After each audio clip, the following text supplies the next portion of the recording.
The Republican debate in New Hampshire that just got over was interesting.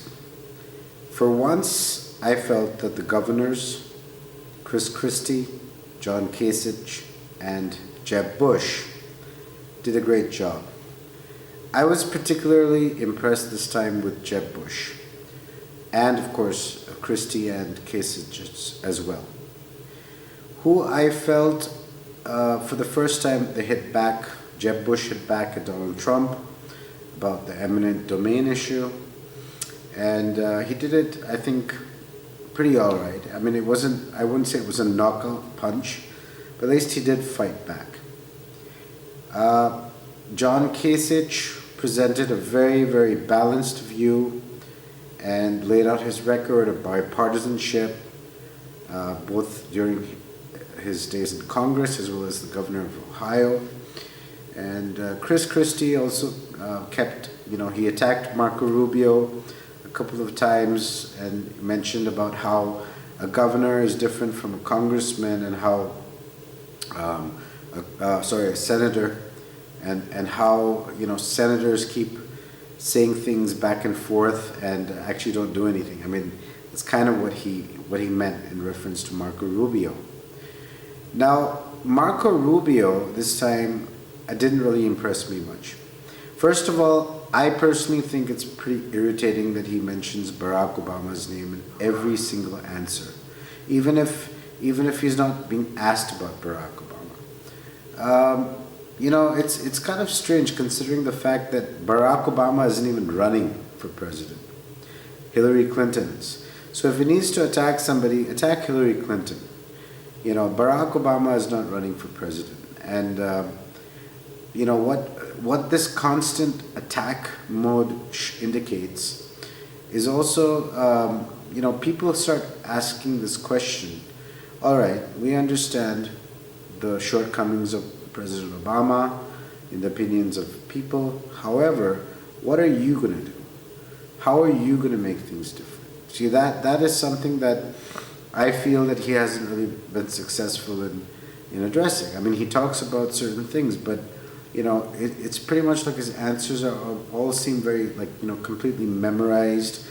Donald Trump, as usual, I personally didn't like the way he told Jeb Bush to shh. I think that's, it's once again, Donald Trump is showing that he really doesn't have patience. The fact that he missed out the debate in Iowa because of Megyn Kelly, what is he going to do if he wants to meet Vladimir Putin and say Vladimir Putin tweets something or says something about him? Is he going to cancel that summit as well? So if you ask me, when I look at all the guys on stage, personally, I feel that one of the governors should be the candidate, and if not Jeb Bush, I think Chris Kasich is John Kasich is pretty level-headed. Chris Christie comes across as being a little too tough guy.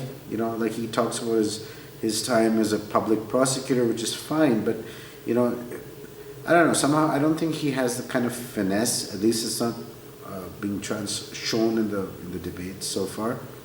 He comes across as a very aggressive kind of a person, and I think that a president of the United States needs to be level-headed, needs to be balanced. A president has to be the president of all the people. They have to carry with them not just their support base and their voter base, but they're going to be the president of all the people. And if I personally think, looking at that debate, to me, Jeb Bush seemed to be the most balanced out of the entire lot in this particular debate, anyway. So that's my take on the Republican debate. Let me just mention Ted Cruz and Dr. Ben Carson. Ted Cruz was all right. I don't think he did a bad job, but he didn't really do anything to sort of build on the momentum that he should have got after winning Iowa. However, I don't think he was able to really use that Iowa victory and sort of increase his momentum. Dr. Ben Carson, frankly, well, I don't know. I'm not very impressed with him. I think he comes across as a nice person, but he's a little too mellow, in my opinion, to be to be sort of accepted as a leader. Those are my feelings.